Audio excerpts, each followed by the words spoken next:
and many other dangers for peace. The member states chose to reinforce this recommendation to offer clear, efficient recommendations that would allow us to address the challenges of our times. Member states also asked that we align this recommendation with the corpus of international rights, which has been significantly developed since 1974, and especially around struggles against discrimination and racism, our discourse around human rights, children's rights, women's rights, sustainable development, and many other elements. It's also time to seize this opportunity to address the digital revolution, which has affected our educational tools, which we have seen amply over the past few years during the pandemic. Since January of this year, UNESCO has been leading the revision of this document at the international level. Luckily, we're able to build off of the work that's already been done on the future of education, a report that was launched last year by UNESCO, and the conclusions of the Commission. Those had been established within the report, and this has helped inform our discussion. It's clear that the revised text also needs to project us into the future and respond to the challenges faced by our member states. As part of this process, we chose to organize this roundtable as part of the International Symposium so that we can ensure that the recommendation is well known, that it be more than a simple text that simply compiles statements, but that it be a real normative instrument that at the end of the day must have a purpose, must be operationalized by countries,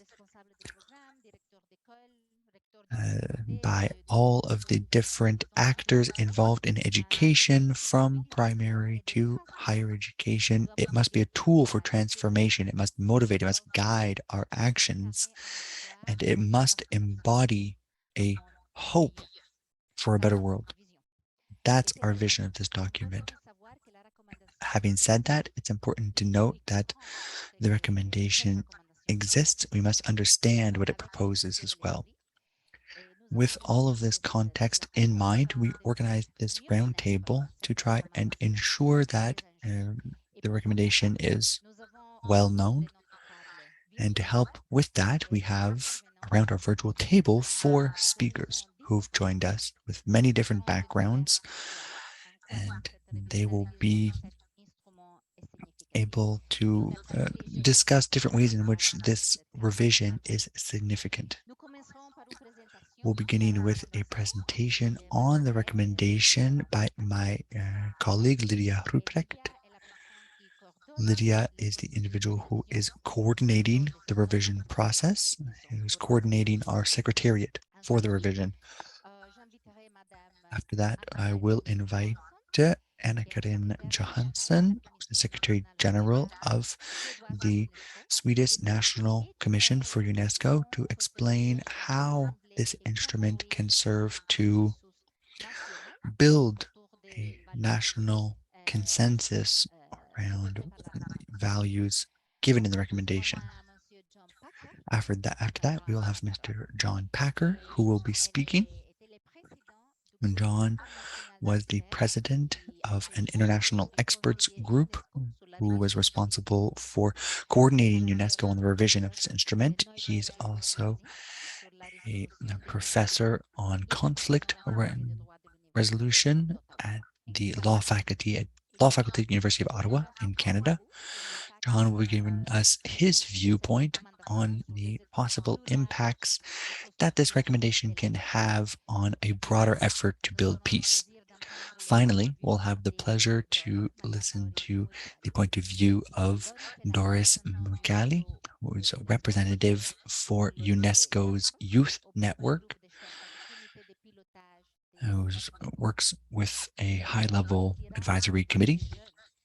Doris Mukali will be able to share youth's perspective of what they hope for this revision. We've had a broad consultation with youth for this revision, and this was one of the most important groups involved in that process.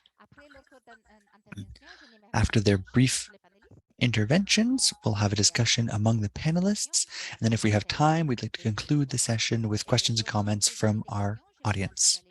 If you have any questions, I would encourage you to post them in the chat. And we'll certainly try to get to those questions in the last 15 minutes of our time if we can. I will conclude here, and I would invite Lydia to begin her presentation while keeping in mind the time that we have. Thank you very much. So I'll share my screen. Can you see it? Yes, we can see it. All right, perfect.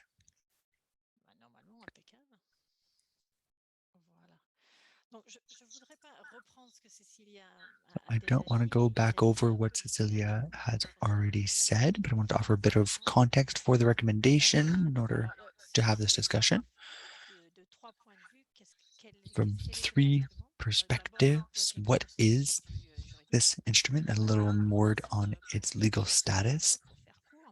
This is a recommendation 1974, is one of the 8 UNESCO recommendations on education.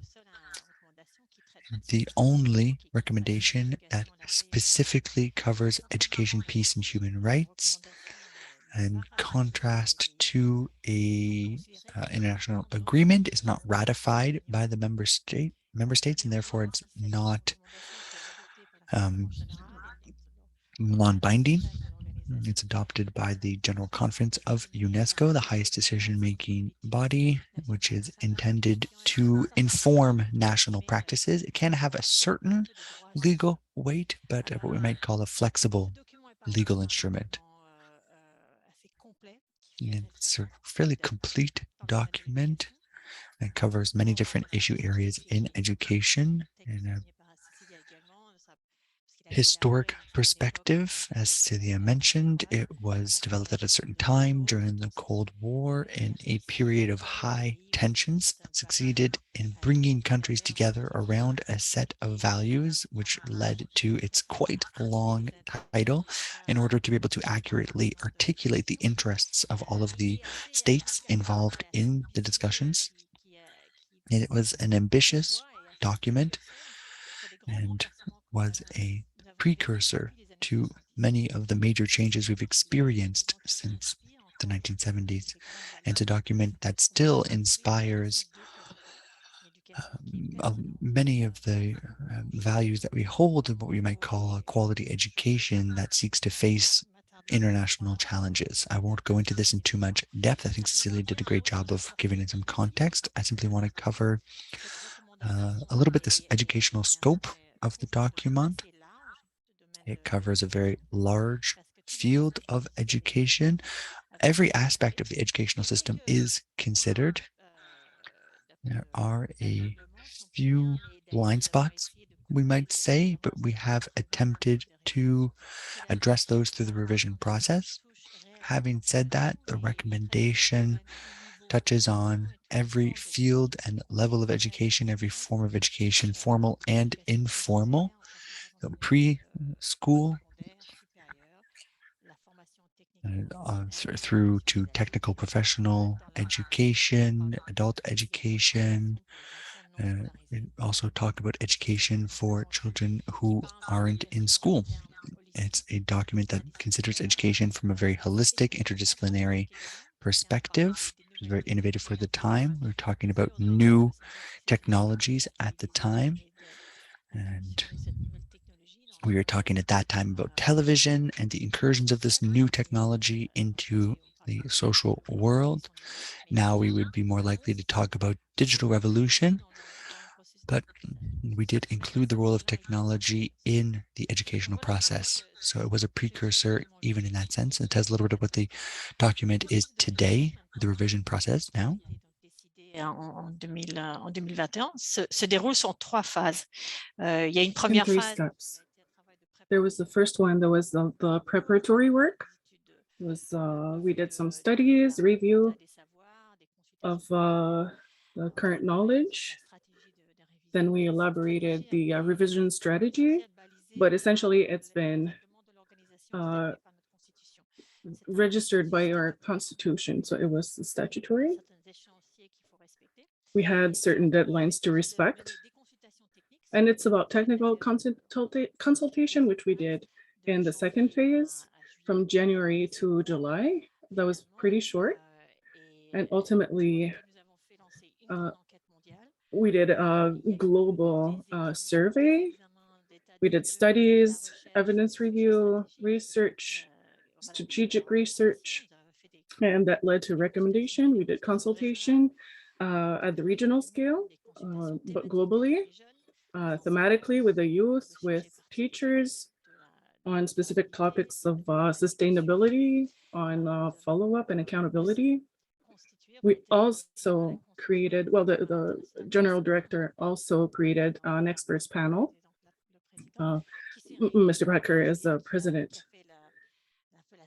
So we did the synthesis of the consultation with his own experience and did a proposition of revision.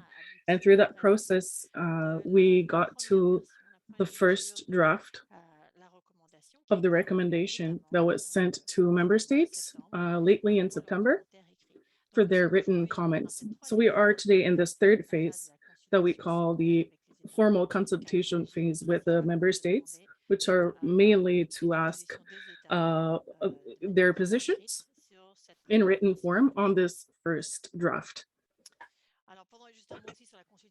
So on the technical consultation, because I feel like you are numerous who have participated in this step, this consultation was done through a variety of stakeholders, United States, intergovernmental institutions, representatives, NGOs, individual experts, the youth, professionals, practitioners in the field who work in education and its problematics, human rights, peace, international understanding, or related fields.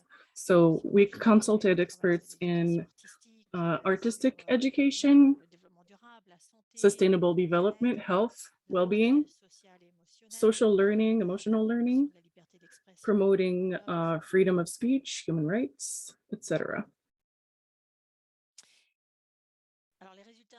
So the results of this consultation are written in a series of reports that you will find on our website. I think you will find it in chat if you want to consult these results.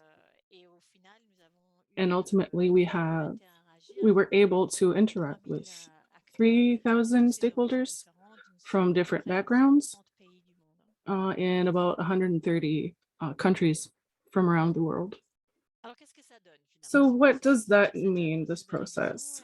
It's a revision process, exchanges, and that led to revision of the text in different ways. We restructured the document. We adjusted some concepts, technical directives in light of these conversations and revisions, research and knowledge gathering. And we also are tackling on new themes related to new challenges, especially regarding peace. And we adjusted the title as Cecilia indicated earlier. So the title, first of all, is shorter, but it also evokes the great challenges of the recommendation, which is peace, human rights. And we added sustainable development because it was clear that what is impacting our current times is there cannot be peace without sustainable development. So we wanted to add it in the title. And also this notion of global citizenship, because it is the means, just as international understanding was in 1974, it is the way through which we can meet these goals in our global current state. So we simplified the structure based on recommendations from UNESCO specifically on AI, a structure that is easier to read, easier to understand, where we gathered all of the technical elements. And we added an annex that lists all of these normalized instruments that were added since 74. And then we added, updated the concepts. It was about reinforcing our perspective of learning, and also to nuance our understanding of knowledge and culture. We added themes like gender equality, especially with regards to Indigenous peoples. We also wanted to reform our vision and participating to different communities towards education, freedom of education, and also social media literacy. And all of that centered around sustainable development. And all of these were done as much as possible, were put into the text to be adopted, built on the basis of jurisprudence and adopted convention since 1974. So this is where we are. We are today at the end of the second step, and we are starting the third phase, which is the most significant. We will have, I hope, in December 2023, a good document gathering the comments from member states. And then we'll have recommendations around April that will be discussed in a intergovernmental meeting, which is called a special unit, which will gather member states who will negotiate and adjust, revise the text to make it their own, and to agree, we hope, to a document that will be submitted to the General Convention in 2023. And this is where we are, and this is where I will stop. Thank you. Thank you, Lydia. So I think that this presentation allowed us to well understand the scope and ambition of this presentation. And as explained by Lydia, how it is now for UNESCO member states to prepare comments. And it is fundamental that it reflects the needs of the member states today, but not just today. It also needs to express what towards the member states and their constituents aspire to build sustainable peace, and how to make sure that learners from all ages are ready to navigate this world today. So I'm going to pass the mic to Ms. Johansson. You are the General Secretary of the National Commission of Sweden for UNESCO, and your country is at the forefront of consultation for the recommendation. So could you perhaps explain to us how Sweden has used the recommendation to mobilize stakeholders and focused on human rights? I remind you that you have about 4 minutes, give or take. Thank you so much for inviting me to this interesting seminar and symposium, and I'm looking forward to an interesting discussion. My intervention will focus on the Swedish formal education for children and students in compulsory school and upper secondary school. I mean, it's a broad topic we're talking about, so I try to focus a little bit. And I want to start by saying that education is one of the strongest tools to prevent alienation, criminality, and to promote democracy, sustainability, and understanding. And the 1974 recommendation is a very important tool in achieving this. And the 1974 recommendation rests on values and aspirations that are consistent with Swedish steering documents today for all formal education, such as the Swedish Education Act, which states that, quote, education within the school system must be designed in accordance with basic democratic values and human rights, such as the inviolability of human life, the freedom of and integrity of the individual, the equal value of all people, equality in solidarity between people. The curriculum for preschool, compulsory school, and upper secondary school emphasize that no one at school shall be subject to discrimination related to gender identity or expression, sexual orientation, ethnic affiliation, religion, or other belief, age, or disability, or to other offensive treatment. So in the curriculum, we also in Sweden acknowledge the international perspective. So in this respect, you can say that the 1974 recommendation and Swedish steering documents for education reinforce and confirm each other. And I also would say that Sweden fulfills many of the goal 4 targets in Agenda 2030, but we can also see that the situation is not improving in some areas, even going backwards. School segregation and impaired equality are increasing, and according to the OECD study PISA, Swedish compulsory school is the least equal in Scandinavia, even though it's on average level in the OECD. So there are things to be done. And of course, it's vulnerable children with a weak socioeconomic background and with a migrant background that are left behind. And one of Sweden's challenges is to secure that all pupils have the same opportunities to develop as far as possible, regardless of their circumstances and backgrounds. From this perspective, I would say that the revised 1974 recommendation can become an important policy document supporting all children and their rights to high quality education in Sweden.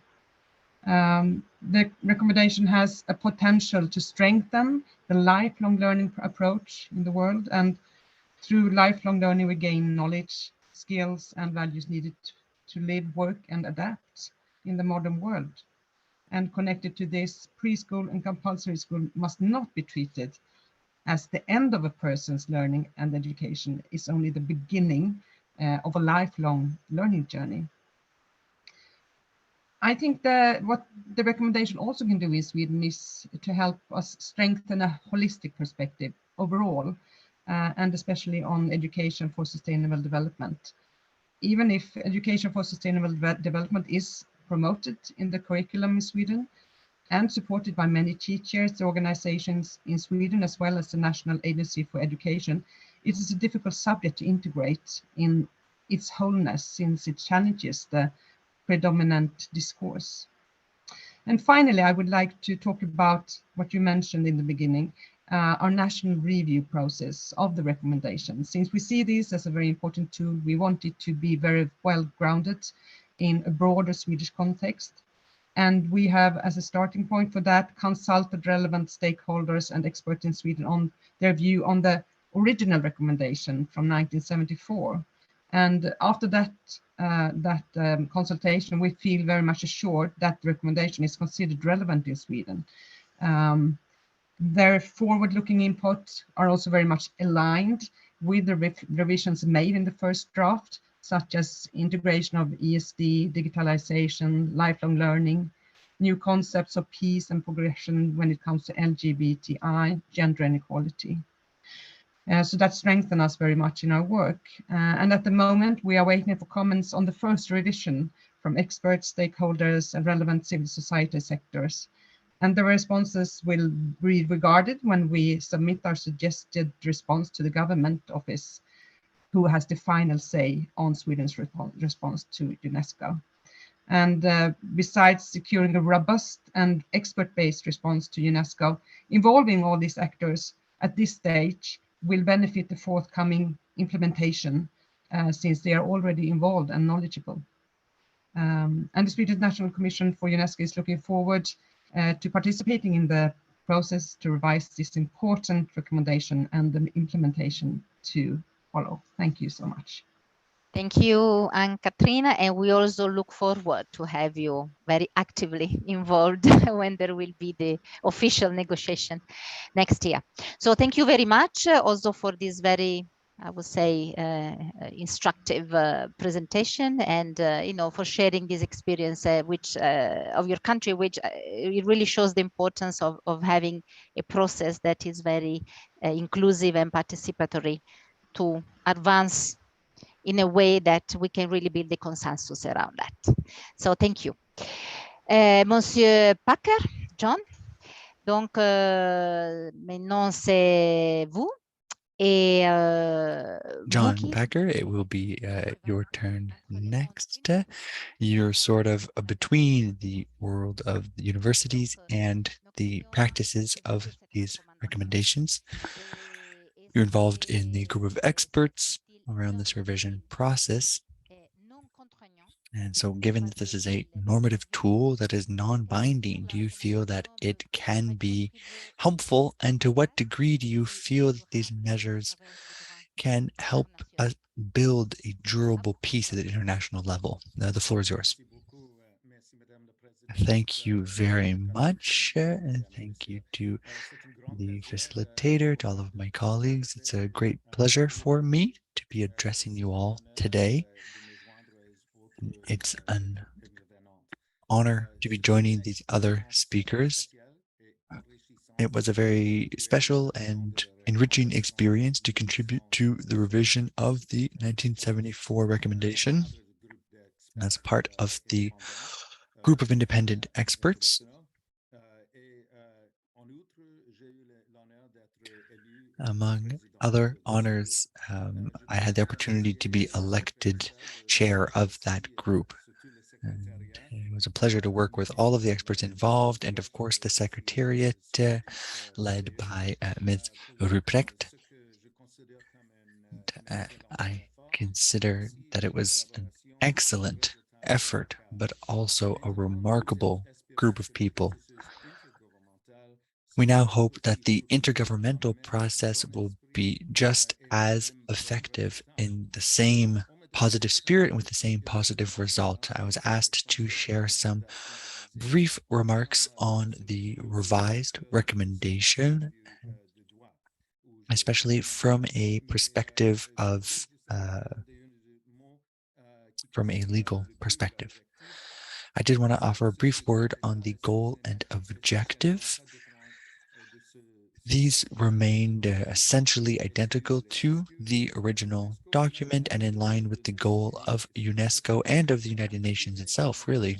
It's to contribute to a more peaceful world in which we can live together in a sustainable and prosperous way. However, over the past 46 years following the adoption of the recommendation in 1974, it's clear that many things have changed in the nature of our world, the threats we face, the relationships that compose it, and at this time, a situation of some urgency.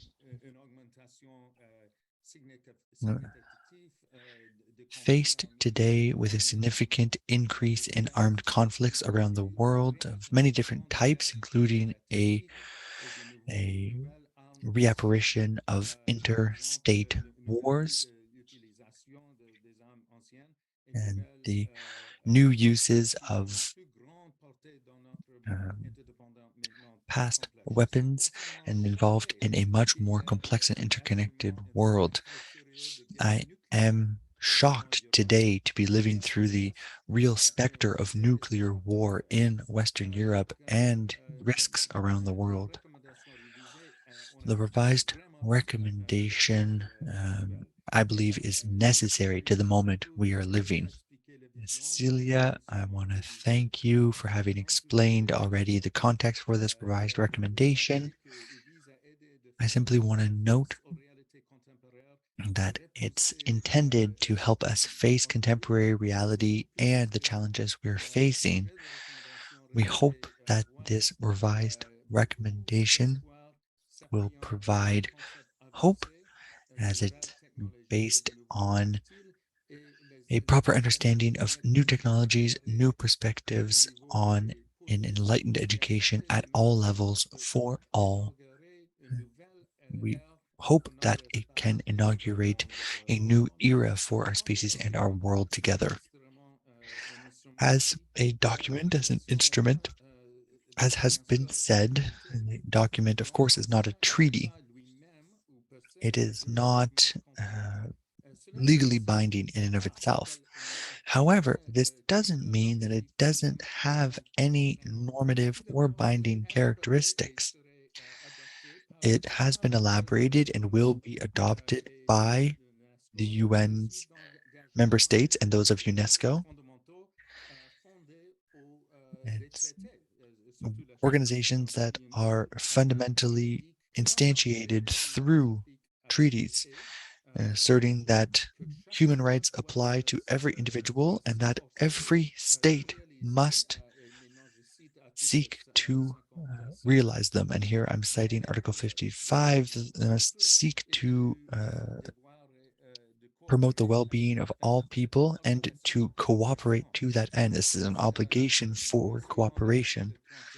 And if we go to Article 33 of the Charter, member states are required to resolve their differences peacefully through the tools that are provided and other tools. The necessity and importance of this recommendation is founded in binding legal treaties. And the input that was received for all the input that was received for the provision of the recommendation included in an annex of it. There are a number of sections in this recommendation that make explicit reference to treaty obligations. There's too many to name here, but I would point everyone to Articles 28 and 29 of the Treaty on Children's Rights. I would invite everyone to read these two sections in detail within that treaty, but I simply want to cite section part of section 29. The parties to this agreement agree that they must favor the flourishing of children's personalities and ensure that they have the physical and mental capacities, the best possible mental and physical capacities to the best of each signatory abilities. This is a fundamental right covered in a binding treaty. It also requires cooperation in the realization of the UN's Charter of Human Rights. This type of recommendation falls under something often known as soft law. It doesn't necessarily have the weight of law engaging the legal responsibility of states in cases of non-respect, but it does seek to develop norms of behavior. It's therefore a question of good faith within which states stating their best interests must conform to international norms and standards that they've agreed to. It's exactly the same thing as the Universal Declaration of Human Rights, which is not a treaty either. But it is considered to be a form of constraining international norm. This recommendation is intended to be a guide to states to help them in developing their practices. It states explicitly the norms by which education should be developed. And this recommendation is useful to many different parties. It helps governments properly govern and share in those efforts. It is a good tool. So the recommendation is a combination of binding international law and normative law. It must be followed and respected, and it's in the interest of all people to do so. Finally, operation and the outcomes, as with most laws and policies, are in the hands of those who are responsible for putting them in place. This is an excellent tool for peace and sustainable development, something that we critically need at this time. Thank you very much. Thank you, John, for all of those explanations. And I think we can say that The non-binding nature of soft law, as you've said, has certain limitations, but does have advantages. It can sometimes be more effectively implemented due to that flexibility, even if it's not as constraining. So thank you once again for those comments. I've been very generous with time, I must say, with all of you. And now to conclude our consideration of the project, we will go to our fourth speaker, Doris Mukali. Doris, we're so happy to have you here with us. As I said, she's a representative for UNESCO's Youth Network. And what I would like to ask Doris is whether you could tell us a little bit more about what youth or the youth that you work with think about this recommendation. What do you hope to do with this tool, which we hope will have a universal scope? Do you feel that this recommendation can meet concrete needs of youth from different backgrounds once it's been operationalized? So Doris, you have 4 minutes. Thank you, Cecilia. Thank as you, introduced, Cecilia. my name is Doris Mukali, and I am As said, my the name is representative. Doris Mukali. How do I switch off the interpretation? Because I can hear it again in my head. So let me just mute. Sorry about that. How do I do that? Do I put it off? I think you can put it as original audio, no? Yeah, I just did that because I was speaking and then I can hear myself speaking again. I'm like, what is happening? Yeah, fantastic. So please go ahead. Okay. I mean, I was part of the global consultations that happened within the margins of the ECOSOC forum. And I think it was a good opportunity for young people to give their recommendations on what they think this is the role of this particular instrument. And I think it's a very timely instrument because, as most of the speakers have said, we are living at a very, at a time where we're being pressed by very pressing challenges such as the climate crisis, fragile democracies. And I think it's important to have recommendations that are talking about how society can hold it together, whether it's in terms of peace and in terms of human rights. And I think it's more important right now when we are facing these challenges for young people to be involved in that process, for them to co-lead that process with other partners to ensure that they are holding stakeholders accountable. And even young people themselves are also pushing governments for more political momentum and commitments in terms of leveraging these particular instruments to ensure that we have a more just society. Mm-hmm. I mean, the crises that we are facing right now, whether it's a climate crisis, whether it's misinformation, whether it's, wars, the Ukraine war, they're unraveling all the progress that we have been able to make within the Sustainable Development Goals. So I think it's more important than ever to talk about the importance of human rights and peace, because I think for a very long time, people thought it's 2022. Why should we be talking about human rights? We've made so many steps moving forward. But surprisingly, it's 2022 and it's like we're moving backwards at a very fast rate. So it's important more than ever for states to really take this recommendation seriously and not just to consult young people or do consultations with young people, but really move from as process of consultation to intergenerational partnerships. Because if the next generation of young people and leaders do not take this recommendation seriously, then it means that they are not going to be implemented. It's young people that are sounding the alarm on most of the pressing challenges that we are facing today, such as the climate crisis. And we need young people to co-lead this process. So for me, I think this is an important instrument for us to really go back and, reinstate that it's important for us to talk about peace and human rights in our societies, in our societies, and young people to be in the front of that. And for me as a young person, I just given my thoughts on this, my 2 cents. I mean, I'm a young person who works in very many different spaces. I mean, I work at the high level steering committee. I was part of the young people that were championing the Youth Declaration in New York last month in the Transforming Education Summit. I'm also in the advisory group for the Red Crescent and Red Cross and Red Crescent. And for me, what is the most frustrating thing is the tunnel vision that organizations normally have.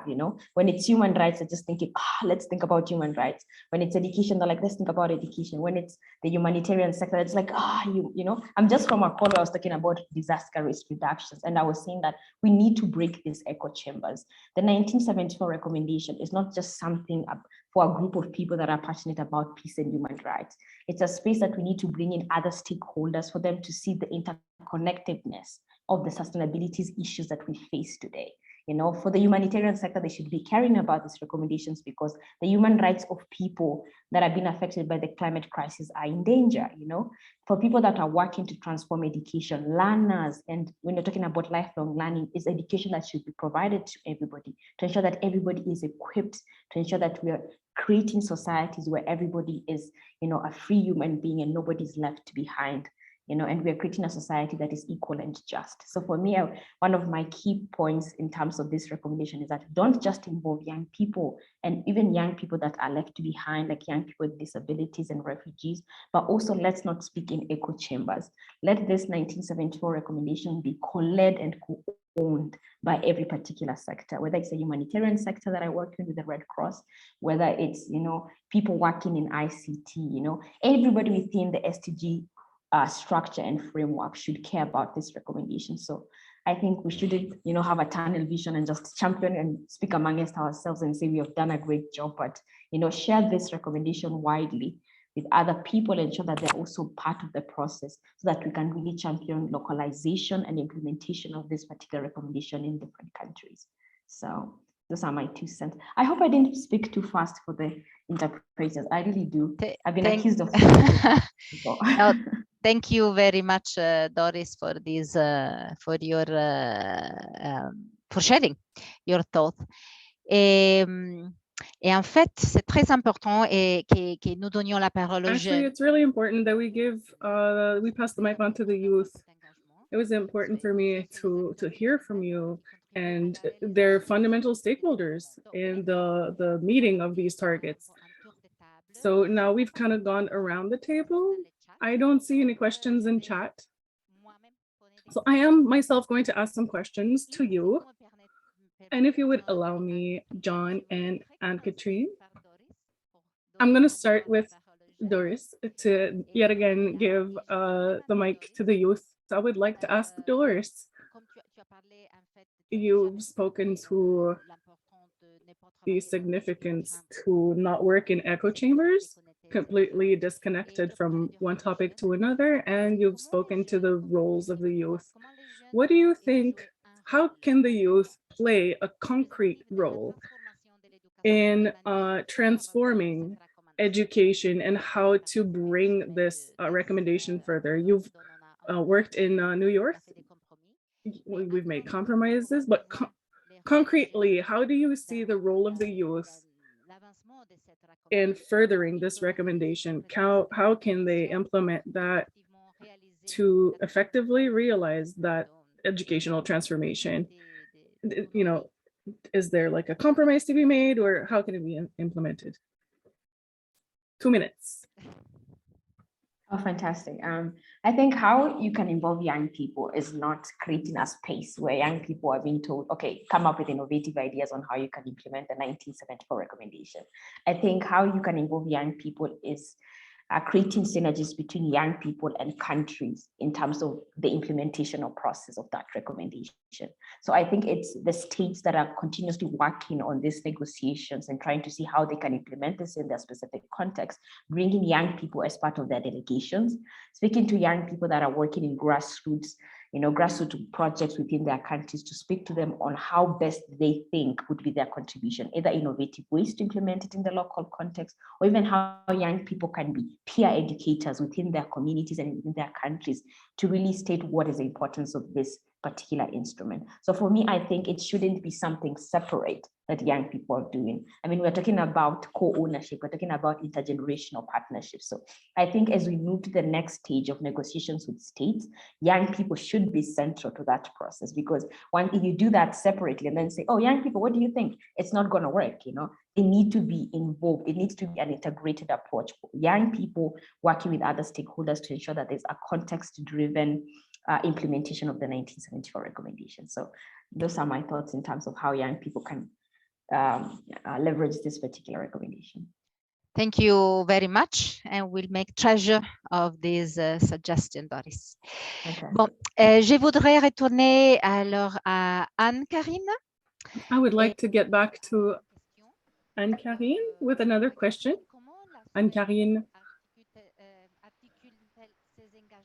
how do you articulate towards global instruments, such as this recommendation of 74, the norms developed in this context in intergovernmental institution on a regional scale, such as in Europe, on questions, on similar questions? The floor is yours. Thank you. Quickly, briefly, please. Thank you very much. Well, I believe that we as a national commission and UNESCO and other stakeholders have a shared responsibility to establish and find synergies between different international organizations, communication and exchange of ideas between UNESCO and other organizations such as the Council of Europe is crucial.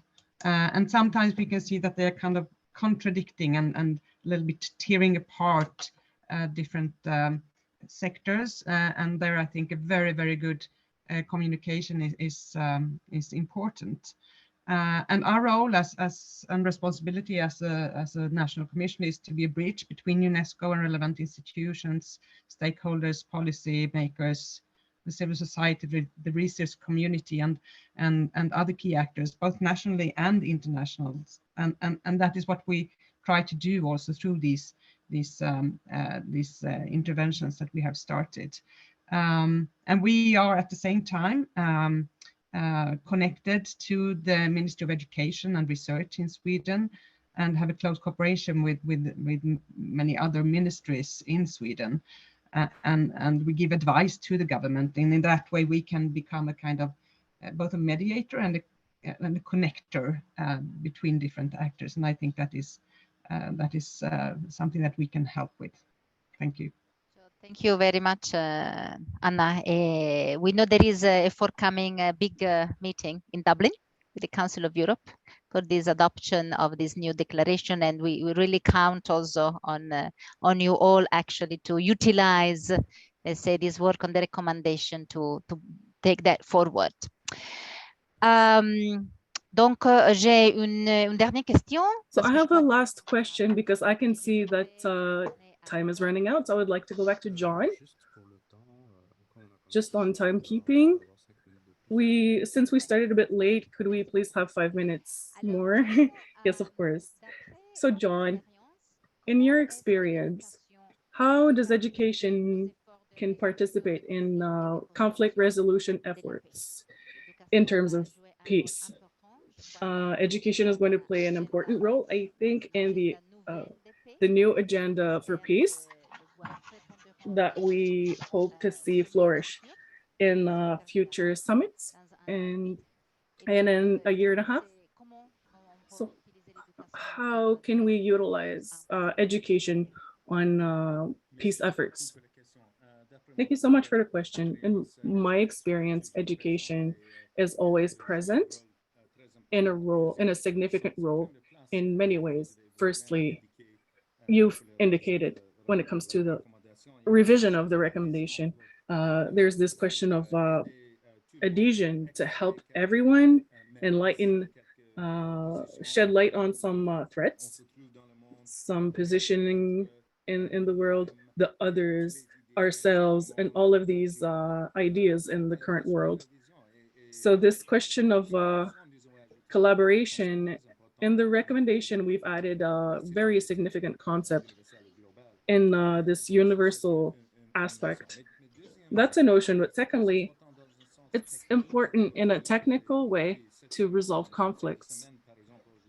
This weekend, for example, to contribute in a negotiation within armed groups.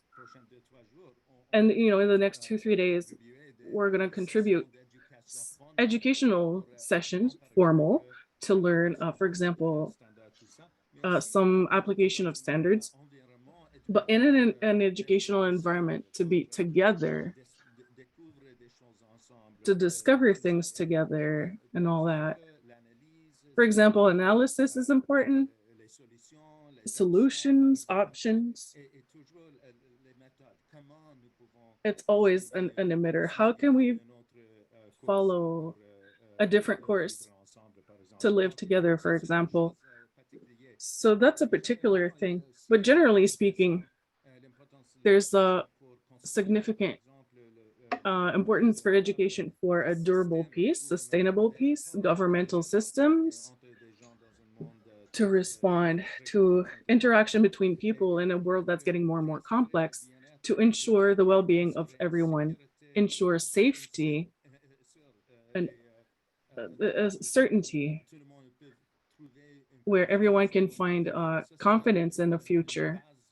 That's the basis for sustainable peace. So education is always present for everyone in all meanings. Thank you so much, John. Can you hear me? Yes, okay, great. Thank you, John. Thank you very much. We have a lot of hopes, actually, for these recommendations in education is such a crucial role for building peace. So I think that we have reached the end of this panel. I would like to thank all of the panelists, Lydia, John, Anna Karin, and Doris, for your participation to this exchange and for your engagement, very active engagement, I must say, on these key aspects that are at the core of our current lives. And we hope that they will keep working on their engagements with us, and all the work that you do and all the support that you bring to UNESCO is fundamental for us. It helps to reinforce this recommendation and to make sure that the text becomes a transformative tool. And that's what we're looking for, that's what we're hoping. So you have we are in current times that are full of uncertainty. So we have to work to promote and reinforce all of the actions that are carriers of hope in a concrete manner. We also have to work as much as possible, each and every one of us, for these actions do not become just good practices that are isolated. That's a little bit why we are meeting today. And I would like to thank also the organizers, the chair of UNESCO, the Global Citizenship, Democracy, and the Catholic University of Valparaiso to have taken us here. So those are major challenges that are beyond our borders because they have a global reach. And it's about making sure that our meaningful actions reach a local, regional, and global scale in all sectors beyond educational, the educational sector. And in this optic, we have to understand the work of the UNESCO on this revision of this instrument. And we hope that this instrument is a carrier for change and has a reach in all countries and all stakeholders that are many for sustainability, who are movers and shakers all around the world. So we are hoping that through these discussions, all participants have learned on these processes that are very important to us. And I hope that we can count on you all to become, after the adoption of the text, who we hope will happen in November 2023, the users of this tool for human rights and peace in our everyday lives. Thank you so much and see you soon, everyone. Goodbye. Bye. Bye.